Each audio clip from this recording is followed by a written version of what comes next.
ఊరుకోనన్నా ఊరుకో. ఏమండి, చిల్డ్రన్ స్పెషలిస్ట్ని కలవాలి. ఏంటి ప్రాబ్లం? ఫుల్ ఫీవర్ ఉందండి. కూర్చోండి.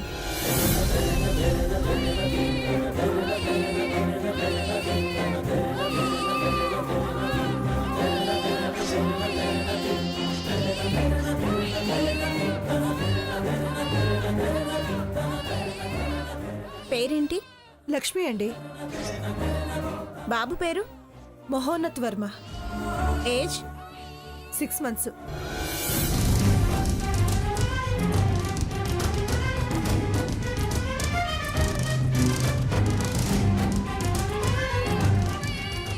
అత్తయ్య గారు, ఎలా ఉంది బాబుకి? ఒకటే ఏడుపు. చాలా జ్వరంగా ఉంది. అచ్చో. మేడం, డాక్టర్ గారు రమ్మంటున్నారు. రండి అత్తయ్య గారు.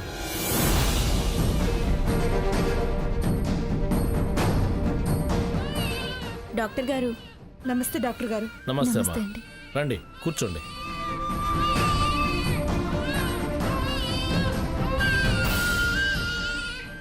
ఏంటమ్మా ప్రాబ్లం? విపరీతమైన జ్వరం వచ్చింది డాక్టర్ గారు. గంట నుంచి ఆపకుండా ఏడుస్తున్నాడు. సిస్టర్, సార్, బాబుని తీసుకో. ఇలా ఇవ్వండి.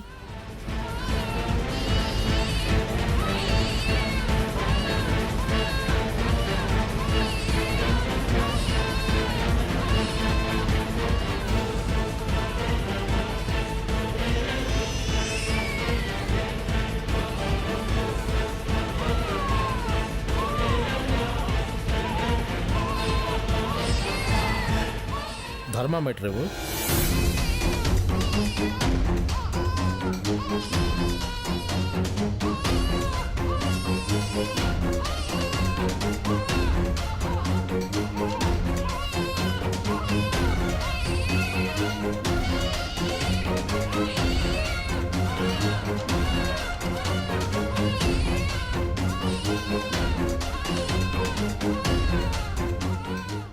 సిస్టర్, డైపర్ మార్చే. అలాగే డాక్టర్.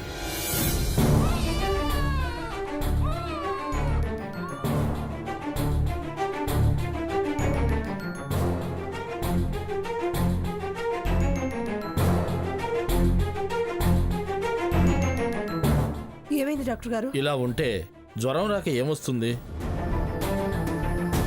వీపంతా ఎలా ర్యాషెస్ వచ్చాయో చూడండి. దేనికంటారు?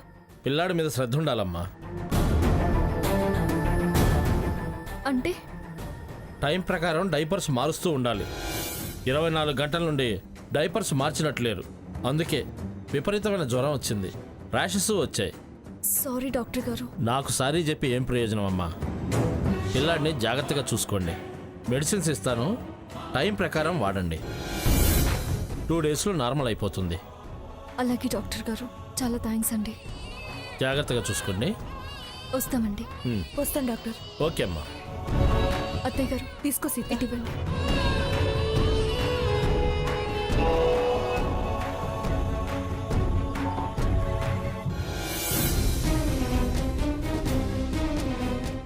అత్తయ్య గారు, అదెందుకు ఇలా ప్రవర్తిస్తుంది?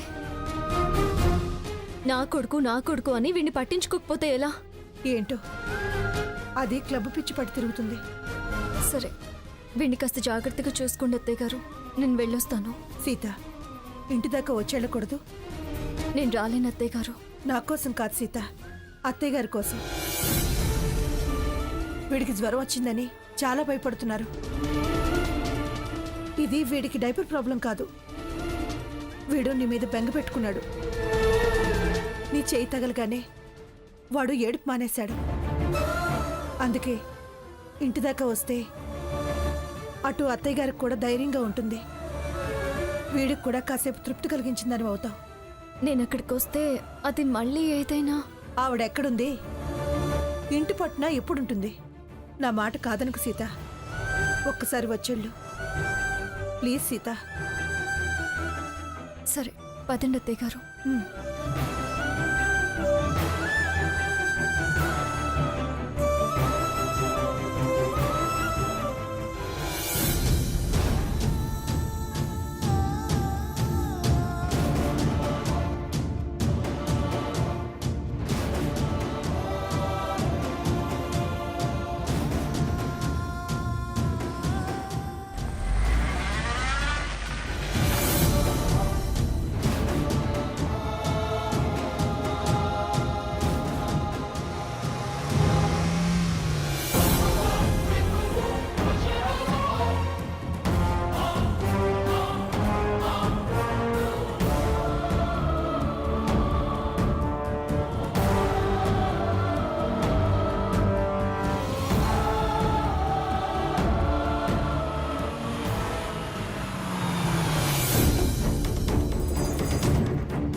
పని పాట లేకపోయినా సమయానికి ఇంట్లో లేకుండా ఎక్కడికెళ్ళి వస్తున్నారు? పని పాట లేదు కాబట్టే అలా బజార్లో పచార్లు చేసి వస్తున్నా. అయినా ఉరుములు మెరుపులు లేకుండా నా మీద విరుచుకుపడుతున్నావు, ఏమైంది? మళ్ళీ మనవరాలేమన్నా నీ మీద విరుచుకుపడిందా? అది ఇంట్లో ఉంటేగా విరుచుకు పట్టడానికి. వారు రన్లు వాకులు అంటూ ఊర్లో తిరగడానికి వెళ్ళారు. మరి నా మీద విసురులు ఎందుకో? విసుర్లు అంటారేమిటండి విసుర్లు? కంగారు ఆపుకోలేక నేను ఇది అవుతుంటే. అసలేం జరిగిందో చెప్పకుండా ఇదవుతున్నాను అదవుతున్నాను అంటావేంటి? ఏమైందో చెప్పు, ఏం చేయాలో చేస్తాను. బుజ్జిగాడికి విపరీతమైన జ్వరం వచ్చిందండి. అలాగా? ఎక్కడ వాడు? లక్ష్మి హాస్పిటల్కి తీసుకెళ్ళింది. వాడికి ఎలా ఉందో ఏమిటో. అసలు ఎందుకంత జ్వరం వచ్చిందో కూడా అర్థం కావట్లేదు. అది డాక్టర్లు అర్థం చేసుకుంటారులే కానీ, పోనీ నేను వెళ్ళి చూసిరానా? ఏ హాస్పిటల్కి తీసుకెళ్లారో చెప్పు. వాడికి ఎప్పుడు ఏ నలత చేసినా సీతే కదా వాడిని హాస్పిటల్కి తీసుకెళ్లేది. లక్ష్మి ఫోన్ చేసింది. సీత అక్కడికి వస్తాను రమ్మని చెప్పింది. లక్ష్మి పిల్లాడిని తీసుకుని వెళ్ళింది. సేహితుంది కదా, ఇంకా భయం ఏమిటి? నిశ్చింతగా ఉండు, జ్వరం తగ్గించే తీసుకొస్తుంది. ఏమే ఎక్కడ ఊరేగడానికి వెళ్ళావు? ఏయ్ రైట్, నేనేను అడుగుతుంది. ఎక్కడ ఊరేగడానికి వెళ్ళావు? ఇల్లు వాకిలి వదిలేసి. మొగుడు పిల్లాడని లేకుండా ఊరి మీద పడి తిరగడం ఏంటి? ఏంటి రాగానే మొదలు పెట్టారు? మొదలు పెట్టడం కాదే, బుజ్జిగాడికి ఎంత జ్వరం వచ్చిందో తెలుసా నీకు? ఆ? వాడు ఎలా ఉన్నాడో ఏమిటో చూసుకోకుండా నీ పరుగులేమిటి పరుగులు? పరిగెత్తలేని వాళ్ళకి పరుగుల గురించి ఏం తెలుస్తుంది? సొసైటీ బెటర్మెంట్ కోసం వెళ్ళాను. అయినా ఇల్లు తప్ప ప్రపంచం తెలియని వాళ్ళకి ఏమర్థమవుతుంది? స్వర్ణ, ఏంటా మాటలు? పిల్లాడికి జ్వరం వచ్చిందని అది ఎంత కంగారు పడుతుందో తెలుసా? ఇల్లు దిద్దుకోలేని వాళ్ళు సొసైటీని ఏం బాగు చేస్తారో. నీ పిల్లాడి గురించి అది అంతగా చెబుతుంటే దాన్ని నడవలేని దాని అంటావే? అది నీ మొగుడు కోసం పరిగెత్తే అలా అయింది. కాస్త పెద్ద చిన్న చూసి మాట్లాడటం నేర్చుకో. నేనేమన్నా వాడికి జ్వరం వస్తుందని కలగన్నానా? వెళ్ళేటప్పుడు బానే ఉన్నాడు. మీరందరూ ఉన్నారు కదా అని వెళ్ళాను.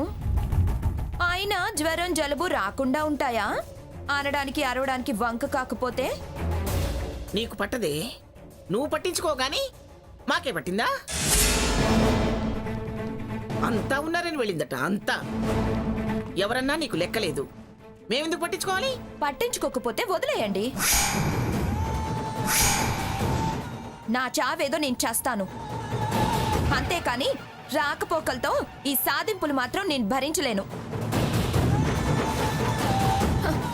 బుజ్జికన్నా లేడు, వాణ్ణి లక్ష్మి హాస్పిటల్కి తీసుకెళ్ళింది. మా అత్తగారు తీసుకెళ్లారు కదా, మళ్ళీ ఈ సాధింపులు ఎందుకు? అసలు అత్తగారు ఏమీ అనరు, వారి అత్తగారి పెత్తనమేంటో.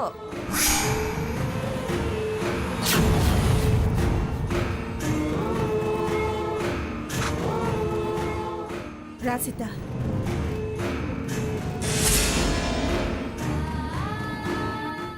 సీత ఎలా ఉంది వాడికి?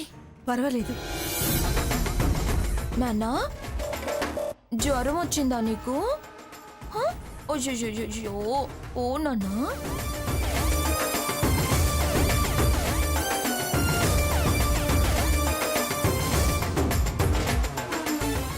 జ్వరం ఏం లేదు కదా? ఇంజెక్షన్ ఇచ్చారు, తగ్గిపోయింది. దీనికేనా ఇంత హడావిడి చేసింది?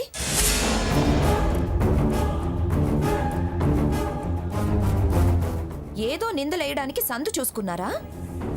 జ్వరం రాకుండా వచ్చిందని అంటావా స్వర్ణ? డైపర్ నాని వీపంతా ఎర్రబడి ఇన్ఫెక్షన్ అయ్యి జ్వరం వచ్చింది. జాగ్రత్తగా చూసుకోమని డాక్టర్ గారు చెప్పారు. మరి అంత అశ్రద్ధ అయితే ఎలా? టైం ప్రకారం వీడికి డైపర్స్ మార్చే తీరిక కూడా లేదా? అసలు నువ్వెందుకు వచ్చావు?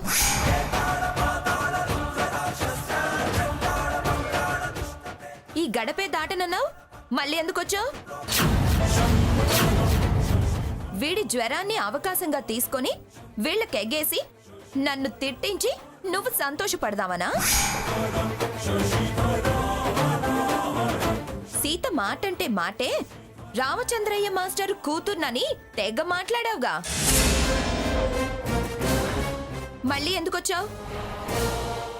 ఇక్కడుండి నన్ను బ్యాట్ చేశావు. బయటికెళ్ళి కూడా ఇలా అప్పుడప్పుడు మంట రాజేసి మాటలు అనిపించి వెళ్తావా? నేను అన్న మాట మర్చిపోయి రాలేదే. మాట తప్పే పని ఎప్పుడు చేయను. నిన్ను మాట్లాడుతుంటే సంతోషపడే బుద్ధి తక్కువ ఆలోచన నాకెప్పుడు రాదు. నిన్ను బ్యాట్ చేయాలని నేనెప్పుడు అనుకోలేదే. అలా కాకుండా ఉండాలని నీ తప్పులన్నీ నా నెత్తిన వేసుకున్నా. నీ మూలంగా మాటలు పడ్డా. నువ్వు బ్యాడ్ అయితే అది రామచంద్ర మాస్టర్కి తలవంపులని తెలియని తెలివి తక్కువ దాన్ని కాదు. అది తెలిసి నిన్నెందుకు బ్యాట్ చేయాలని చూస్తాను? హరికథలు చెప్పకు. ఈ గుమ్మం తొక్కనని మళ్ళీ వచ్చి ఆయనకి తలవంపులు తేవడం కాదా? అయినా నీకిప్పుడు రావాల్సిన అవసరం ఏమొచ్చింది? దీన్ని మాట తప్పడం అనరా? దాని గురించి ప్రశ్నిస్తే సోది మాటలు మాట్లాడతావే, సొల్లు కబుర్లు చెప్తావేంటి? నోరు ముయ్యవే సోద్దాను. తానెంతో జగమంతే అనుకునేదానివి నువ్వు. చివరిసారిగా నేనేమన్నానో ఒక్కసారి గుర్తు తెచ్చుకో. నీకు దక్కాల్సిన ఆస్తికి మేమెక్కడ అడ్డుపడతామో అన్నాం. పాడు బుద్ధి నీకు పుట్టాక అది మేము ముట్టమని, అసలు మా కొత్తని అందరి ముందు నీకు మాటిస్తున్నాను. ఆ దేవుడి మీద ప్రమాణం చేస్తున్నాను. నీది అనే గడప తొక్కను అన్నాను. నేనెప్పుడు ఆ మాట మీదే ఉంటాను. నీ అవసరానికి మీ ఆయన నన్ను, మా ఆయన్ని ఆఫీస్ విషయంలో రండి రండి అంటూ ఇంటికి తీసుకొచ్చాడు. అప్పుడే గుమ్మం దాటాను. అప్పుడు ఈ ప్రశ్న అడగలేదే. అలాగే ఇప్పుడు నీ కొడుకు విషయంగా అత్తయ్య గారు పిలిస్తే హాస్పిటల్కి వెళ్ళాను. అమ్మమ్మ గారు భయపడుతున్నారు అంటే ఇంటికి రావాల్సి వచ్చింది. అంతేగాని మరే ఉద్దేశంతోనూ రాలేదు. మాటలు మాట్లాడడంలో తమరు చాలా ఎక్స్పర్ట్ అని తెలుసు. ఆప్షన్ ఉంచుకుని మాట్లాడుతున్నావన్నమాట. ఇలా అవకాశాల్ని అడ్డం పెట్టుకొని రాకపోకలు సాగించి మెల్లగా వచ్చి చేరతావు. నా మాట నిలబెట్టుకున్నాక, అక్క అని నన్ను క్షమాపణలు అడిగిందాకా నీతో కలిసి ఉండడం అనేది జరగదు. ఈ లోపు మాకుగా మేమొచ్చే ప్రయత్నం చేస్తే అది నా తల్లిదండ్రులకి ద్రోహం చేయడమే అవుతుంది. సరేనా? ఏంటి స్వర్ణ ఇది? వాడికి బాగోలేక ఏ హాస్పిటల్లో చూపిస్తారో తెలియక పిలిస్తే పంతాలు పట్టింపులు పక్కన పెట్టి ప్రేమతో వచ్చింది. అట్నుంచటే వెళ్ళిపోతానంటే నేనే రమ్మని బ్రతులాడితే వచ్చింది. తనలా వస్తే ఎందుకలా కాని మాటలని కష్టపెడతావు? తన ప్రేమను అర్థం చేసుకోవే. అది ప్రేమ ఆప్యాయతల్ని ఎప్పుడో మర్చిపోయింది అత్తయ్య గారు. మమతానురాగాల్ని వదిలేసింది. ఎవరినో నమ్మి ఏదో గొప్ప అనుకొని అయిన వాళ్ళని తప్పుగా అనుకుంటుంది అత్తయ్య గారు.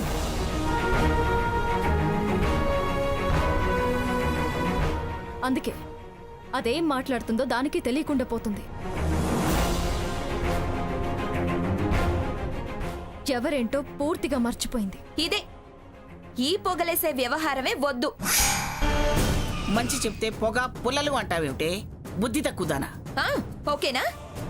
ఒకటి బుద్ధి తక్కువదానా అన్నారు. హ్యాపీయేగా? ఆ, ఇక మొదలు పెట్టండి అష్టోత్తరం. పొగరెక్కిందే, అహంకారం పెరిగిందే, దుర్మార్గురాలా అని అనండి.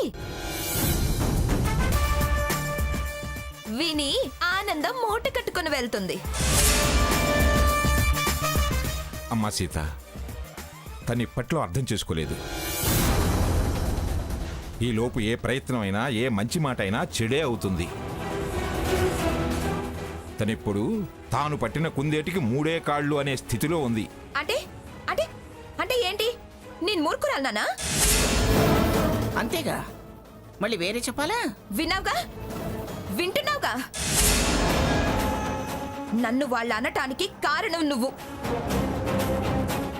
ప్రేమ అనురాగం అంటూ పేరు పెట్టుకొచ్చి నన్ను తిట్టించడమేగా. అలాంటి ప్రేమ అనురాగం వద్దు తల్లి, వద్దు. హ, అయిందిగా, కళ్ళు చల్లబడ్డాయి కదా. వెళ్ళు తల్లి, వెళ్ళు. ఉండి నన్ను అరిపించుకో, వీళ్లతో తిట్టించుకో. దయచేయి. జ్వరాలు జలుబులు అంటూ ఇలా కంటిన్యూ చేయకే. నేను కంటిన్యూ చేయదలుచుకుంటే, ఇక్కడే ఉండాలి అనుకుంటే, ఇదేమీ నీ ఇల్లు కాదు, అమ్మమ్మ గారిది లేదా తాతయ్య గారిది అని నేనెప్పుడూ అనేతాను. అంత భయపడాల్సిన అవసరం లేదు. వెళ్ళొస్తాను అమ్మమ్మ గారు, వస్తాను తాతయ్య గారు. మళ్ళీ ఏం రావద్దు. అలా చెప్పడం ఈ సీత సాంప్రదాయం. సాంప్రదాయాలు మర్చిపోకు. తర్వాత అందరితో చీ అనిపించుకోకు. చూడు, పూర్తిగా కళ్ళు మూసుకుపోక ముందే జాగ్రత్త పడు. నువ్వు ఆ పొరల నుంచి బయటపడాలని నేను ఆ దేవుణ్ణి ప్రార్థిస్తూనే ఉంటాను. విన్నావా, విన్నావా? ఇంత జరిగినా నువ్వు అన్ని మాటలన్నా ఇంకా ఇంకా నీ గురించి దేవుణ్ణి ప్రార్థిస్తానంటుంది. అదే మరి ఆవిడి గారి తెలివి. మూర్ఖంగా మాట్లాడుకో. అందులో తెలివేమిటి? ఆ? అంత స్పష్టంగా చెప్తుంటే ఎలాగో అలాగా మళ్ళీ గృహప్రవేశం చెయ్యాలి కదా. మరో దారి లేక దేవుడికి ప్రార్థన ముడిపెట్టింది.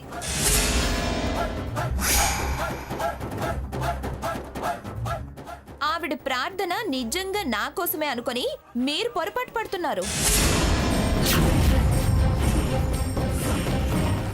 అమ్మా Sitamahalakshmi, sorry sorry sorry, Pithapuram Sitamahalakshmi.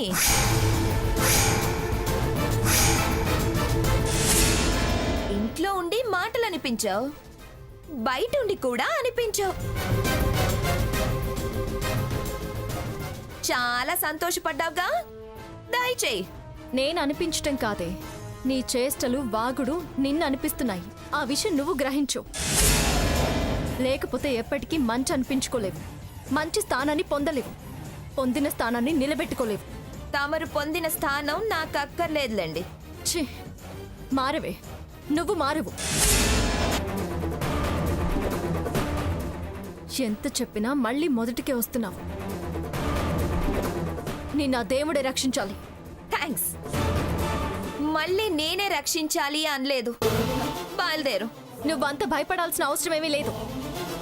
నేనేమి ఇక్కడ ఉండిపోన్లే, నేను వెళ్ళొస్తాను.